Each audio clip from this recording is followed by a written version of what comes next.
Hi everyone, Lisa Gillespie with anatomyconversations.com. Some of you have asked me for help with describing craniosacral therapy to a new client or someone who's interested in learning more information about it. So today I wanted to help you with that and talk about how you can explain craniosacral therapy in a way that connects your client to the information so that they can understand it and relate to it, and so that they're able to identify with it. I'm going to do this video in a way where I will pretend that you are the client and I'll share with you my spiel, and then I will kind of back up and break it down and go into more information explaining why I say it the way that I say it so that you can better understand the theory behind what I'm saying and then apply it to your own practice in a way that fits you best. So I'm going to just go ahead and start off. Craniosacral therapy is a light touch, hands-on technique that works to balance the structures around the brain and the spinal cord. So when I'm working with you, I'll be working with the bones of the skull, the spine that surrounds the spinal cord, and also the tailbone or your sacrum. I'll also be working with the membrane sac that surrounds your brain and your spinal cord. And you can think of this like a water balloon. So the balloon is the equivalent of the membrane sac that surrounds your brain and spinal cord. And then contained within the membranous sac is fluid, just like with the water balloon, except in our case, the fluid is our cerebrospinal fluid. And that helps to protect and nourish the brain and the spinal cord. And then within that container, we have the brain and the spinal cord floating and being suspended and supported by the fluid. Okay, so I'm going to stop here and break it down a little bit. You'll notice one of the things that I'm doing is keeping things really simple and really basic. So I'm not going into a lot of information and detail about the production of the cerebrospinal fluid, the absorption. I'm not giving a lot of information about the movement of the skull bones. All of that will come later if they're interested, which leads me to another point. Ask them questions. How much do they want to know? They may be perfectly content after hearing that from me and not need any more information and be ready to get on the table and let's just see what happens. Or they may be somebody who's really curious, somebody who really needs more information. So I'll go into that information. The reason I describe it the way that I do, it's a light touch, hands-on technique, is because I want them to know I'm actually going to be having hands-on. So it's not an energy technique where I'm working off the body. And I also want them to know it's light touch, which sets them up for the expectation it's a little bit different than massage. Now I'm going to go into that further because I really want to clarify that it is different from massage. So I'm going to step back into you're now the client. So craniosacral, it's different than massage because I'm not going to be manipulating the soft tissue. I'm not going to be rubbing or working with the soft tissue like I would with traditional massage. Instead, what I'm going to be doing are using holds. So I'm going to be holding different areas of the body that need support to help release restrictions so that they can function optimally.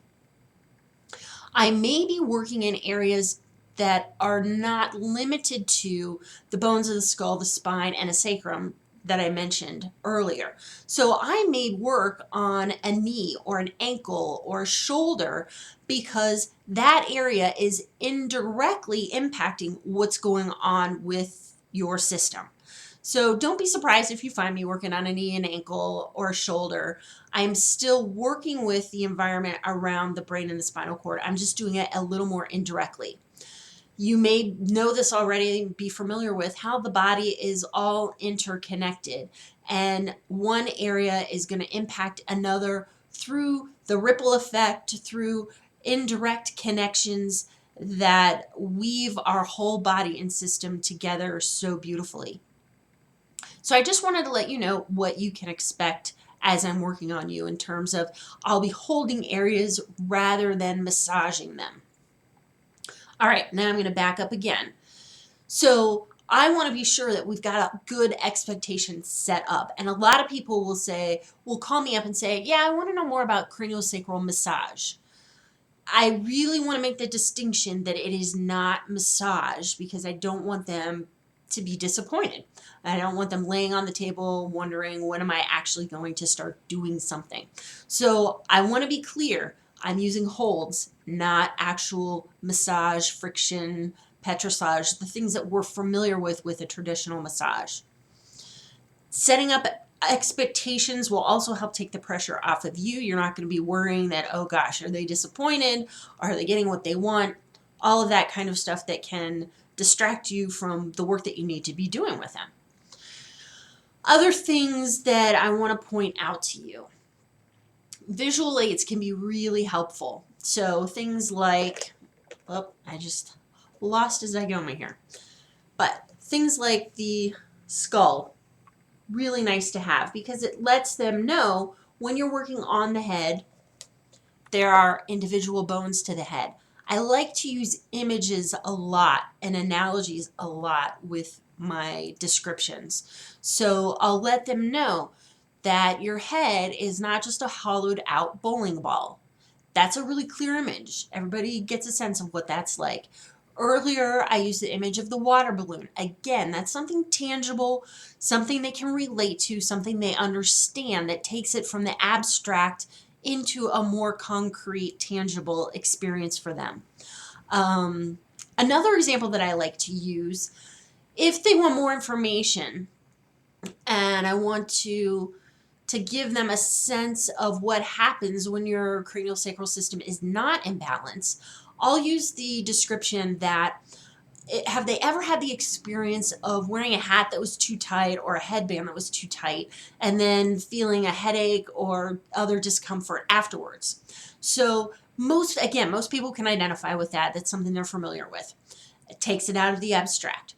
So at that point, I can let them know what happened was that hat that was too tight was inhibiting the movement of the bones of your skull, and your bones of your skull move in response to the inflow and outflow of the fluid that we talked about in the water balloon model.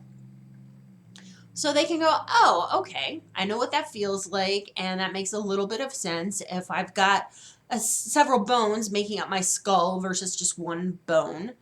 If it's not a hollowed out bowling ball, then if the movement's inhibited, it makes sense that those problems can happen. And you can talk maybe a little bit about how it can interfere with optimal flow of the fluid. It can interfere with optimal communication in the nervous system and signals get backed up, however you want to explain it. But keep it clear and keep it simple and err on the side of too little information, which then gives you the opportunity to ask, do you have any questions? Would you like to know more?